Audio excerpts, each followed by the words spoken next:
في علامات كده بقت موجودة فينا الفترة الأخيرة، زي مثلا تركيزك أقل ومش بيطول، وعلى طول دماغ مصدعة بدون سبب واضح. كل حاجة في الحياة بقت مملة، حتى الحاجات كمان اللي كنا بنحبها. بتحس بنفسك مش عارف رايح فين وجاي منين، ومشتت على طول وبتنسى كتير. فالحاجات دي لو بالنسبة لك مألوفة وطبيعية، فغالبا أنت مش بتمر بكسل أو بملل، أنت كده فعلا في المرحلة الأولى من تعفن الدماغ أو ما يسمى بالبرين رات. قبل ما تقول إيه الكلام الغريب ده، عايزك تسمعني للآخر. أنا مش جاي أكلمك عن مرض نادر أو حاجة موجودة في المستشفيات بس، أنا جاي أكلمك عن حالة بقت شائعة جدا، موجودة وسط الضغوط والسوشيال ميديا والمشاكل السياسيه. وانت قاعد على موبايلك عادي او قاعد مركز في حاجه او بتشتغل، بتكون فاكر ان جسمك عادي بيشتغل عادي ودماغك شغاله عاديه، لكن في الحقيقه دماغك من جوه عماله تتاكل وعمال يحصل لها عفونه، والعفونه دي بيمر بيها دماغك على مجموعه من المراحل. علماء الطب استخدموا تعفن الدماغ كمصطلح عشان يوصفوا بيه الحاله الضبابيه اللي بيمر بيها عقلك، وهي حاله بتخلي عقلك تقيل ومشوش والادراك بتاعه بطيء. يعني بكل بساطه دماغك مش شغاله باعلى كفاءه. طيب ليه الكلام بقى ده بيحصل؟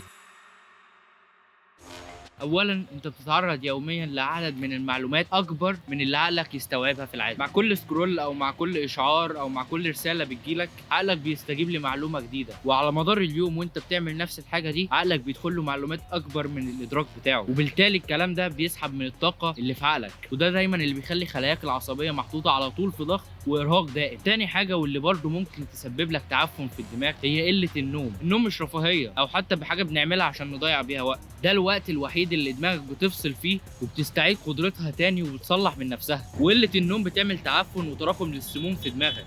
واكبر كذبه في التاريخ هي التواصل الاجتماعي اللي المفروض بتحققه بعض التطبيقات، بس الحقيقه انك معزول اكتر من اي وقت فات، والمخ فعلا محتاج لتواصل حقيقي، انه يتفاعل معاه، مش مجرد ايموجي او مجرد شات او مجرد تعليق او بص. بس احب اطمنك، بعد كل اللي انا قلته ده انت لسه عندك فرصه انك ترمم دماغك، تستعيد قدرتك تاني على التركيز والوعي. بس الموضوع محتاج منك مجرد احساس بالندم والخوف من التعفن ده. رقم واحد، لازم تقلل من المحتوى السطحي الرديء، لان انت مثلا بتقعد تتفرج على مواقف مضحكه هنا، تتفرج على فيديوهات رياكت ملهاش اي 30 لازمه، تقعد تتفرج على ناس بيرقصوا على مهرجانات، او بتتفرج على لايفات تيك توك وهكذا. والانواع دي انت عارفها اكتر مني. في الاخر ما بتطلعش بمعلومه مفيده يقدر دماغك يستفيد منها، بس في نفس الوقت اللي انت ما طلعتش بيه بمعلومه مفيده، دماغك تم استهلاكها وضيعت طاقه في حاجه مش مفيده، وقعدت تستقبل معلومات وهزار وضحك ورقص واغاني ولايفات وكلام وترندات وكذا وكذا وكذا، وعماله تستقبل وتضيع من الطاقه، والدماغ حرفيا ما استفادتش بحاجه ان هي تطلعها لقدام او حتى تشيل التعفن ده. رقم اتنين،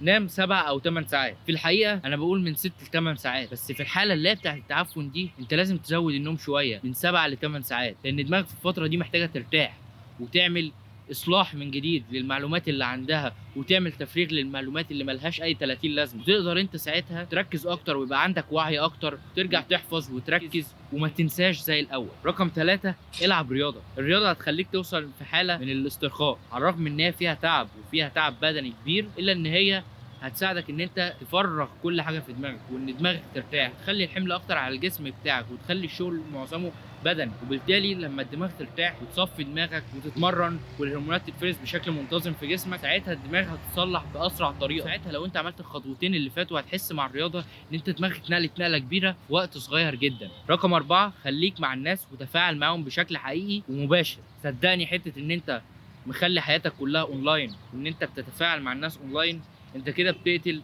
الحاجه البشريه اللي جوانا، واللي هي الاجتماعيه او الاجتماعيات اللي ما بيننا. الانسان بطبعه اجتماعي، بيحب ان هو يشوف غيره ويتعامل معاه، مش مجرد ان هو بيكتب له حاجه مش حاسس بيها، او ان هو بيكلمه عن طريق شات او بيتكلموا عن طريق بوست. احنا اتخلقنا واحنا بنحب الاجتماعات الحقيقيه، واحنا بنحب المباشره، واحنا بنحب نشوف بعضينا ونشوف ردود الافعال اللي بتظهر على وشوشنا.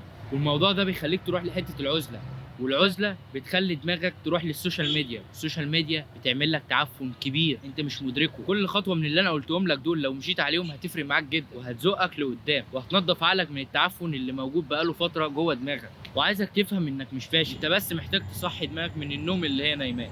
بس كده يا سيدي، ده اللي كان عندي اقول لك النهارده. اتمنى لو الفيديو عجبك ما تنساش تعمل لايك وسبسكرايب وتفعل زر الجرس عشان تشوفش كل جديد. لو عندك اي مشكله او عندك اي سؤال، سيب لك تحت لينك الانستجرام، خش عندي على الدي ام، ابعت لي سؤالك او رسالتك، هرد عليك يا اما في رساله يا اما في فيديو. اشوفكم الفيديو الجاي. سلام.